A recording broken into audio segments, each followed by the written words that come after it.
ईद का त्यौहार शांतिपूर्वक निपट चुका है और अब इसके बाद फिर से एक बार बात उठने लगी है वक्फ बिल की, क्योंकि संसद में अब सरकार वक्फ बिल पेश करने वाली है और इसी बात को लेकर विरोध प्रदर्शन भी शुरू हो गए हैं। सबसे बड़ी बात तो ये रही कि ईद की नमाज पर भी काली पट्टी बांधकर कुछ मुस्लिम भाइयों ने वहाँ पर अपना इसका विरोध प्रदर्शन किया था। इसके अलावा और भी जगहों पर प्रदर्शन हो रहे हैं। कुछ तो सस्ता लो, सब बढ़िया लो, इसमें क्या खास बात है? थोड़े में ज्यादा स्वाद, यही तो है इसकी खास बात।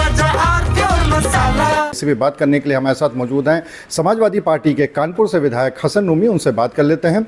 रूमी जी, सबसे पहले तो आप तो हमेशा से विरोध जताते ही रहे हैं, लेकिन इस बार जो मस्जिदों में कई बार देखने को मिला, कई जगहों पे कानपुर में भी देखने को मिला कि हाथ में काली पट्टी बांधकर वक्फ बिल का विरोध कर रहे थे, तो आप इसको कहाँ तक उचित मानते हैं?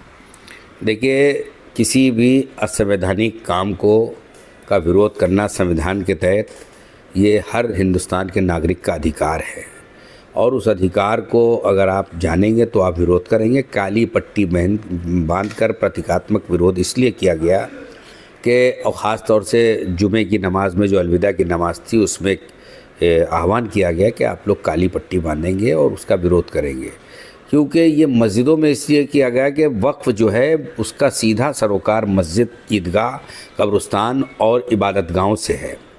तो उन्हीं जगहों पर जो हमारी इबादतगाहें हैं, जो हमारे पूर्वजों ने हमारे इस्लामिक पर्पस को पूरा करने के लिए वक्फ किया था, उसको आज छीनने का जो सरकारों का अधिकार, जो मंशा है, वो पूरी ना हो, इसके लिए हमने अभी ये बताया है कि अभी हमारा संकेत है, हम इसको स्वीकार नहीं करेंगे।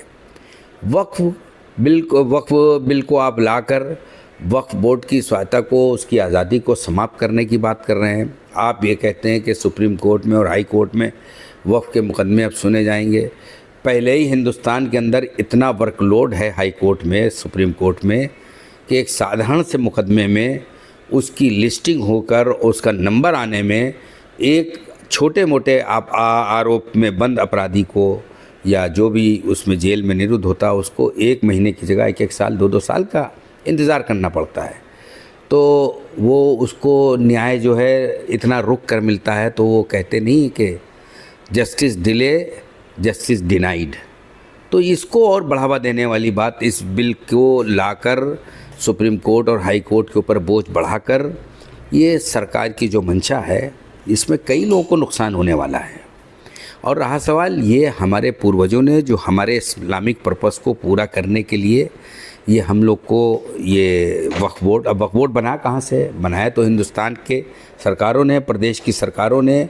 संवैधानिक जो तौर तरीके हैं, जो बाबा साहब भीमराव अम्बेडकर जी के संविधान में जो हमको अधिकार मिले हैं, बोर्ड हो या ट्रस्ट हो, जैसे हमारे हिंदू तमाम ट्रस्ट है मंदिरों के लिए, वो अपने पूर्वजों की ज़मीनों को वो उसमें ट्रस्ट में देकर और उसके तमाम हिंदू के वो कहना चाहिए वेलफेयर के पर्पस को पूरा किए जाते हैं। अब उसमें कोई मुसलमान चला है कि मंदिर के ट्रस्ट में आप मुसलमान को भी होना चाहिए, ये कहाँ से उचित है? कहीं से उचित नहीं है। उसी तरीके से हमारे मस्जिद के बोर्ड के जो वक्फ हैं, उसमें कहा गया कि इतने हिंदू होंगे, इतनी महिलाएं होंगी। ना किसी हिंदू ने मांग की कि हमें इस बोर्ड में रखो, ना किसी महिला ने मांग की कि हमें इस बोर्ड में रखो। ये ज़बरदस्ती कि साहब उनको भी होना चाहिए, उनको भी होना चाहिए। किसी ने मांग की हो या किसी की मांग हो, किसी हिंदू भाई की मांग हो, किसी महिला की मांग हो, तो उस पे बहस होनी चाहिए।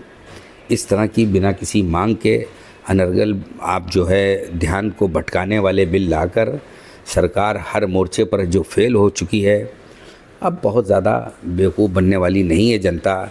ना रोज़गार दे पा रहे हैं आप, ना महंगाई पे कंट्रोल कर पा रहे हैं, ना विकास की गुणवत्ता पर कोई क्वालिटी पर कोई लगाम है। तो इन सब चीज़ों से हिंदुस्तान का नागरिक इधर उधर की बात करे और उसको दूसरे काम में लगा दो, तो इस बात पे ना आ पाए, मूल मुद्दों से भटक जाए। तो ये मूल मुद्दों से ध्यान को भटकाने वाली जो सरकार की, भारतीय जनता पार्टी की जो रणनीति है, उसको हम लोग कामयाब नहीं होने देंगे। ये हमारी पार्टी का साफ स्टैंड है। आपके जो अल्पसंख्यक मामलों के मंत्री हैं, केंद्रीय मंत्री हैं, उन्होंने कहा कि बहुत सारे INDIA गठबंधन के जो सांसद हैं वो इस वक्फ बिल के फेवर में हैं और इस समय खुल के नहीं बोल रहे हैं क्योंकि उनकी अपनी अपनी मजबूरियां हैं राजनीतिक, लेकिन वो भी कई सारे उनके फेवर में हैं इस बिल के। यही आरोप मेरा उनके ऊपर है कि बहुत सारे एनडीए गठबंधन के तमाम ऐसे घटक हैं जो चाहे वो बिहार में हो, चाहे वो कर्नाटक में हो, चाहे वो तमिलनाडु में हो, चाहे कहीं पे भी हो, जितने भी इनके घटक हैं वो इस बिल को मैं तो समझता हूँ कि ला के देखें तो अभी तो अंदर खाने विरोध है। ये इन्होंने इंडिया गठबंधन के घटकों के ऊपर जो आरोप लगाया है कि अंदर ही है, वो तो कभी अंदर नहीं है, अंदर ही रहेगा, लेकिन इनका बाहर आ जाएगा। और जब इनका ये विरोध बाहर आ जाएगा तो सरकार कहाँ होगी, इनको इसका अंदाज़ा होना चाहिए। मुझे तो लगता है कि आने वाले दिनों में जो इनके सेकुलर लोगों को इन्होंने किन्हीं कारणों से अपने घटक में जोड़ लिया है, उन लोग कभी इस बिल को बर्दाश्त नहीं करेंगे। एक और केंद्रीय मंत्री हैं, उन्होंने कहा है कि पहले बिल पेश तो होने दीजिए। आप लोग पहले से ही विरोध करना शुरू कर दिया है, कम से कम पेश होने दीजिए, तो उसके बाद उसको पढ़ लीजिए, उसके बाद उसका विरोध कर लीजिएगा अगर कोई उसमें कमियां होती हैं तो। मुझे लगता है कि बिल इसका मतलब शायद उनको मालूम होगा कि पेश ही नहीं होने वाला होगा। ये तो उनके मंत्री उनकी सरकार की नीतियों को जान रहे होंगे। ये हम अभी गीदड़ भपकी दे रहे हैं। हो सकता है कि कोई बिल ही ना पेश हो, इसका मतलब तो मैं यही समझूंगा कि बिल तो पेश होने दीजिए। क्या मतलब, अरे बिल पेश होने की तारीख आ गई है, अब उसमें किस बात का संशय है? बिल की ड्राफ्टिंग हो चुकी है, उसमें किस बात का संशय है?